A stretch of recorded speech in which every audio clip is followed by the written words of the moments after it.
c'est Iban Laclos et aujourd'hui c'est moi qui passe au micro.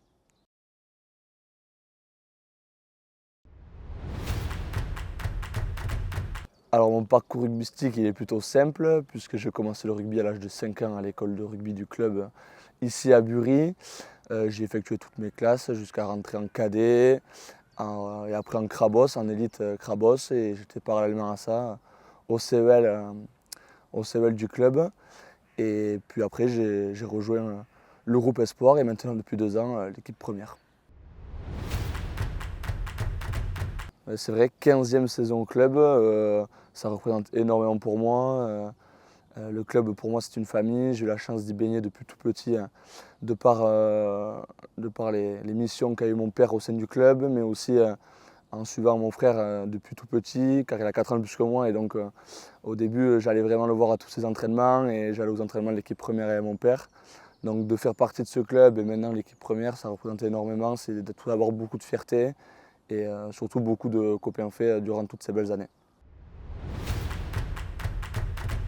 Ouais, plus qu'une histoire de famille. Mon père il a eu des missions au sein du club depuis mon plus jeune âge et je me rappelle encore la fois où ma mère nous annonçait qu'il prenait la présidence du club. C'était une immense fierté. Je me rappelle quand on l'a su à Veillonne, on était hyper fiers tous les deux. Mais il y a aussi mon oncle Alain qui a joué pendant plus de 10 ans en première au club.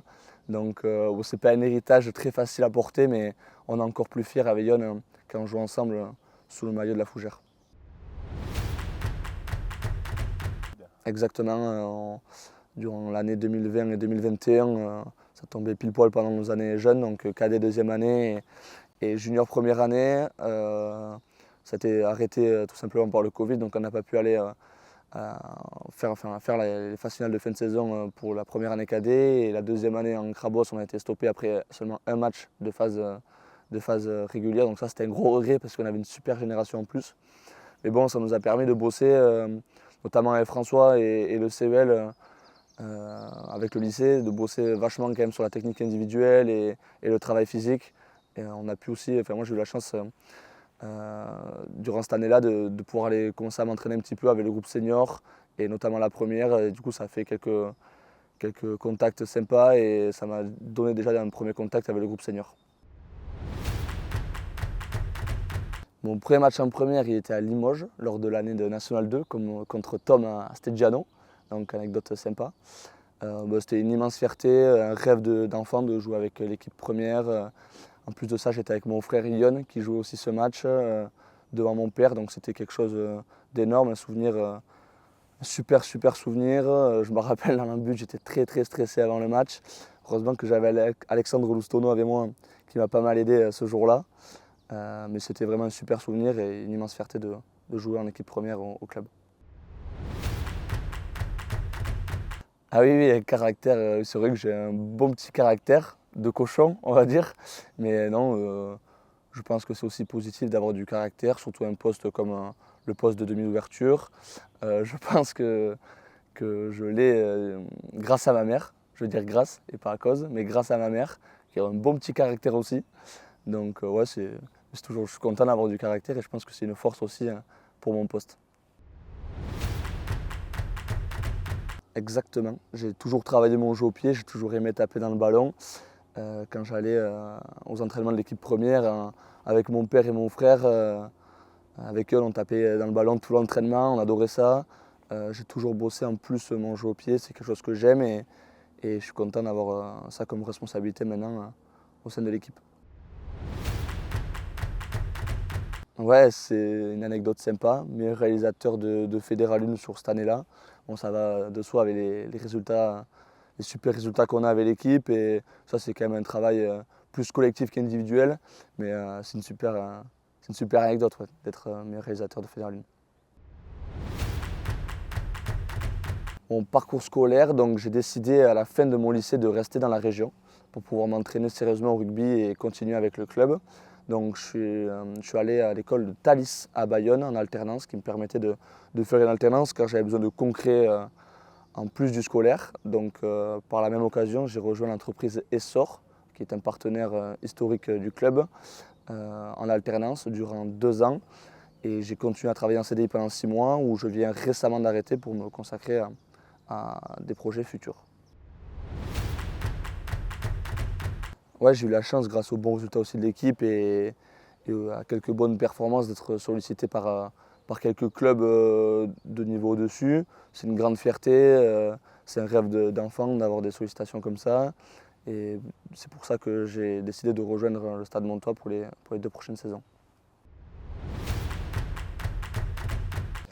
Alors mes meilleurs souvenirs rugbystiques, donc, ils sont ici au club, à Tyros.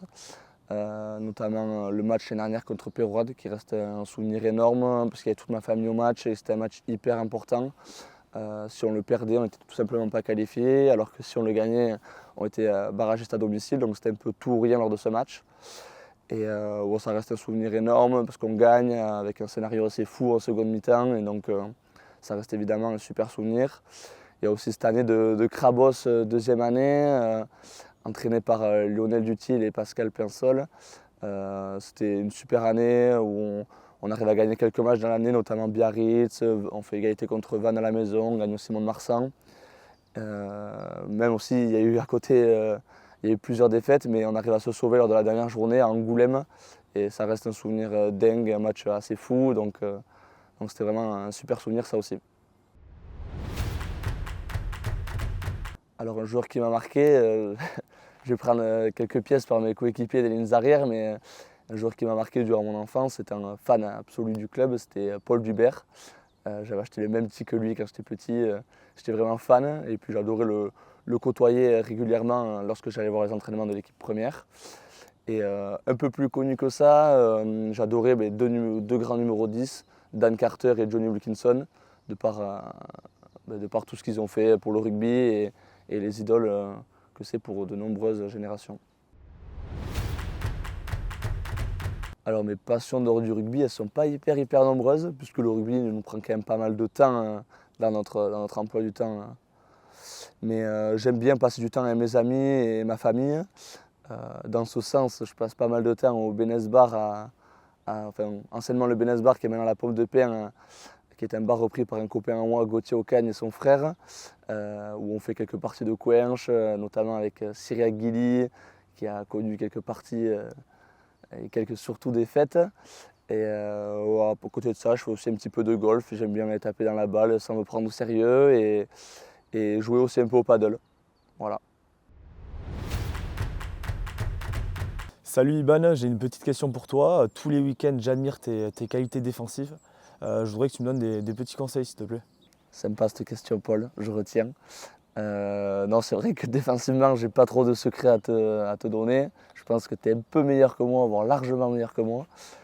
Mais tu as raison, il va falloir que j'ai travaillé un petit peu dessus et tu as bien raison de mettre des pièces. Bien sûr, il nous reste un match de phase régulière à Lourdes ce week-end qui est important, qui va nous permettre d'engendrer de la confiance pour les phases finales. Et dans ce sens, on vous attend nombreux pendant les phases finales, et notamment le week-end du 11 pour le 8e retour. On aura vraiment besoin de vous et on vous espère nombreux au bord du terrain.